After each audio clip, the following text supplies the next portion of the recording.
ಟಾರ್ಪಲ್ ದುರುಪಯೋಗ ಆರೋಪ. ಮಾಜಿ ಸಚಿವ ಟಿಎಂಸಿ ನಾಯಕ ಉಜ್ವಲ್ ಬಿಸ್ವಾಸ್ ಬಂಧನ.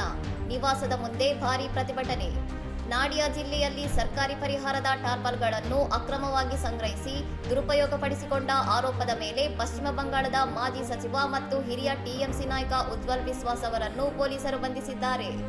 ಮಂಗಳವಾರ ರಾತ್ರಿ ಬಿಸ್ವಾಸ್ ಅವರ ನಿವಾಸದ ಹೊರಗೆ ಪ್ರತಿಭಟನಾಕಾರರು ಮತ್ತು ಸ್ಥಳೀಯರು ಜಮಾಯಿಸಿ ಸರಕು ವಾಹನವೊಂದರಲ್ಲಿ ಟಾರ್ಪಲ್ಗಳನ್ನು ತುಂಬುತ್ತಿರುವುದು ಕಂಡು ಆಕ್ರೋಶ ವ್ಯಕ್ತಪಡಿಸಿದ್ದಾರೆ.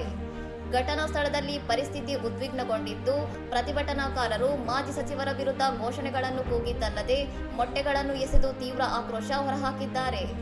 ಆರೋಪಗಳನ್ನು ಬಲವಾಗಿ ನಿರಾಕರಿಸಿರುವ ಉಜ್ವಲ್ ಬಿಸ್ವಾಸ್ ತಾನು ಯಾವುದೇ ಸರ್ಕಾರಿ ಸಾಮಗ್ರಿಗಳನ್ನು ದುರುಪಯೋಗಪಡಿಸಿಕೊಂಡಿಲ್ಲ ಎಂದು ಹೇಳಿಕೆ ನೀಡಿದ್ದಾರೆ.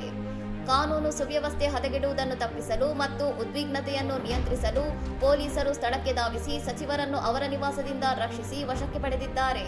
ಕೊತ್ವಾಲಿ ಪೊಲೀಸ್ ಠಾಣೆಯಲ್ಲಿ ಪ್ರಕರಣ ದಾಖಲಾಗಿದ್ದು, ಬಂಧಿತ ಮಾಜಿ ಸಚಿವರನ್ನು ಬುಧವಾರ ನ್ಯಾಯಾಲಯದ ಮುಂದೆ ಹಾಜರುಪಡಿಸಲಾಗುವುದು ಎಂದು ಅಧಿಕಾರಿಗಳು ತಿಳಿಸಿದ್ದಾರೆ. ಇನ್ನಷ್ಟು ಸುದ್ದಿಗಳಿಗಾಗಿ ನೋಡ್ತಾ ಇರಿ ಸೌರಂ ಟಿವಿ.